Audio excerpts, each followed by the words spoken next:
Hello students, आज हम discuss करने जा रहे हैं first year new book chapter number 5 topic 5.2 और इसका नाम है मैकेनिकल प्रॉपर्टीज ऑफ सॉलिड्स।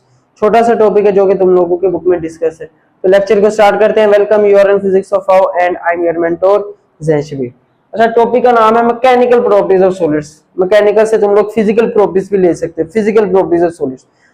अच्छा, जो पहली मैकेनिकल प्रॉपर्टी हमने डिस्कस करनी है वो है डेफॉर्मेशन इन सॉलिड्स।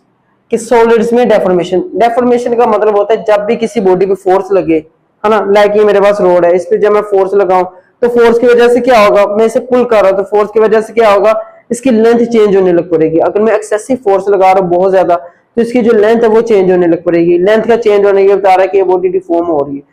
सेम ऐसे से रबर है मेरे पास, रबर की स्ट्रिप है, जब मैं उसे खींचता फोर्स लगाता हूँ तो उसकी वजह से उसकी लेंथ चेंज होती है। अगर किसी बॉडी की लेंथ, वॉल्यूम या शेप उसकी चेंज हो रही है तो मैं कहूंगा कि वो बॉडी डिफॉर्म हो रही है। डेफॉर्मेशन से क्या मराद है? Deformation means change in length, volume और shape of a material. Length, volume या शेप का चेंज होना ये बताता है कि बॉडी डिफॉर्म हो रही है। Change in length, change in volume and shape. अगर ये चीजें चेंज हो रही है तो मतलब वो बॉडी क्या आ रही है, चेंज हो रही है, वो बॉडी इनफैक्ट डिफॉर्म हो रही है।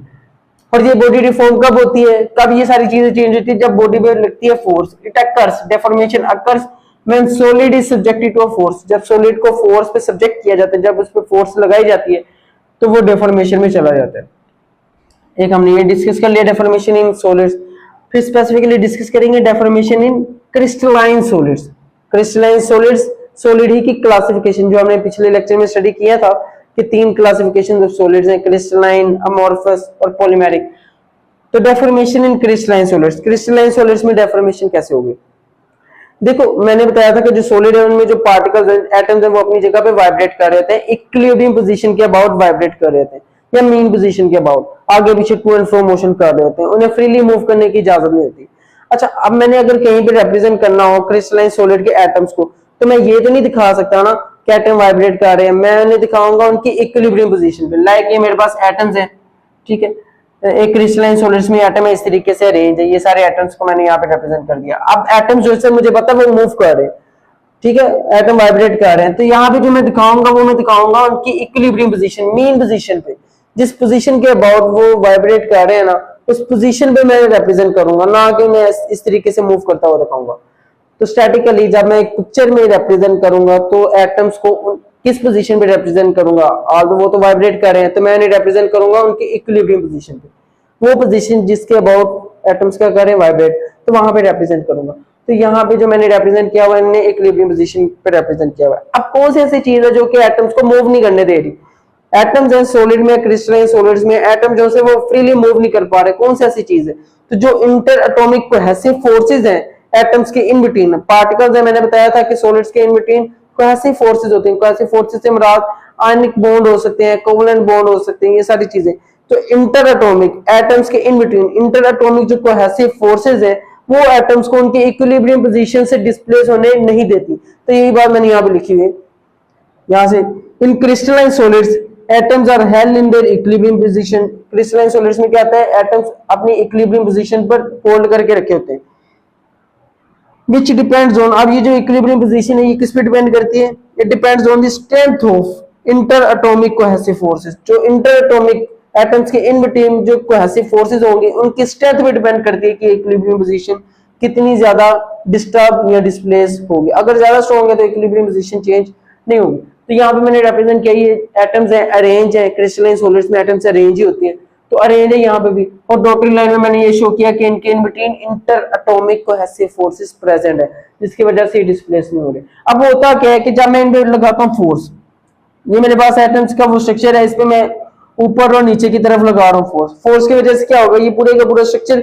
स्ट्रेच होगा। स्ट्रेच होने से क्या हो रहा है, ये एटम्स जो पहले अपनी इक्विलिब्रियम पोजीशन पे थी, अब उनकी इक्विलिब्रियम पोजीशन क्या आ रही है, डिस्टर्ब हो रही है ना, एटम्स इलोंगेट हो रहे हैं, इक्विलिब्रियम पोजीशन से दूर जा रहे हैं आहिस्ता आहिस्ता। तो जब मैं फोर्स लगाऊंगा तो इसकी वजह से क्या होता है, इक्विलिब्रियम पोजीशन डिस्टर्ब होती है, और मैं तब कहता हूं कि ये जो स्ट्रक्चर है ये मेरे पास अंडर स्ट्रेसेस आ चुका है, अंडर डेफॉर्मेशन आ चुका है।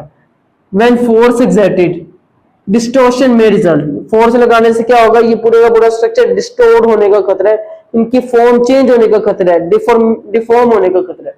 डेफॉर्मेशन में रिजल्ट बिकॉज ऑफ, डेफॉर्मेशन हो सकती है क्यों, because of displacement of atoms for the equilibrium position, force लगाने से जो एटम है वो अपनी इक्विलिब्रियम पोजीशन से हट सकते हैं और इस तरीके से ये जो स्ट्रक्चर है वो डिस्टोर्ट हो सकता है, डिफॉर्म हो सकता है।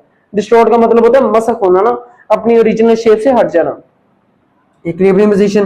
Then the body is said to be stresses, जब ऐसा हो कि बॉडी डिफॉर्म होने लग पड़ी है, अंडर डिस्टॉर्शन आ चुकी है, तो मैं तब कहूंगा कि body is under stresses, body में स्ट्रेसेस डेवलप होंगे।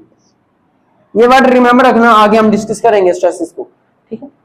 तो बहरहाल ये सारी चीजें बुक में मेंशन थी जो यहाँ पे तुम लोगों को होप समझ लगी है। अब इलास्टिसिटी की डेफिनेशन है। अब जैसे मैं ये फोर्स लगाऊंगा तो क्या होगा कि बॉडी अपनी ओरिजिनल पोजीशन पे वापस आ जाएगी। रबर है, इलास्टिक रबर है, जब मैं इस पे फोर्स लगाना बंद करता हूं तो वो इलास्टिक रबर अपनी ओरिजिनल पोजीशन पे, ओरिजिनल शेप में वापस आ जाती है। ये जो ओरिजिनल शेप या पोजीशन में वापस आना है बॉडी का, जब मैं फोर्स लगाना बंद करता हूं, इसे बोला जाता है इलास्टिसिटी। इलास्टिसिटी क्या है? The ability of the body to return to its original position is called elasticity. इसे भी हम नेक्स्ट टॉपिक में इनफैक्ट ज्यादा डिटेल से डिस्कस करेंगे। इलास्टिसिटी से क्या मुराद है और किसकी इलास्टिसिटी ज्यादा होती है। नजर तो यही आता है कि रबर है उनकी इलास्टिसिटी ज्यादा है, डेली लाइफ में तो हम यही बात करते हैं, लेकिन रियलिटी में, फिजिक्स में जितना मटेरियल रिजिड होगा उतनी ज्यादा उसमें इलास्टिसिटी होती है। कैसे? नेक्स्ट टॉपिक में वो डिस्कस कर लेंगे। तो क्या है? The ability of the body, एक बॉडी की ability to return to its original position, अपनी ओरिजिनल पोजीशन पे आने की जो बॉडी की एबिलिटी है, जब उस पे फोर्सेस लगना बंद होती है, इसे बोला जाता है इलास्टिसिटी ऑफ द मटेरियल। तो होप कि ये छोटा सा लेक्चर तुम लोगों को पसंद आया होगा। इजाजत दो, अल्लाह हाफिज।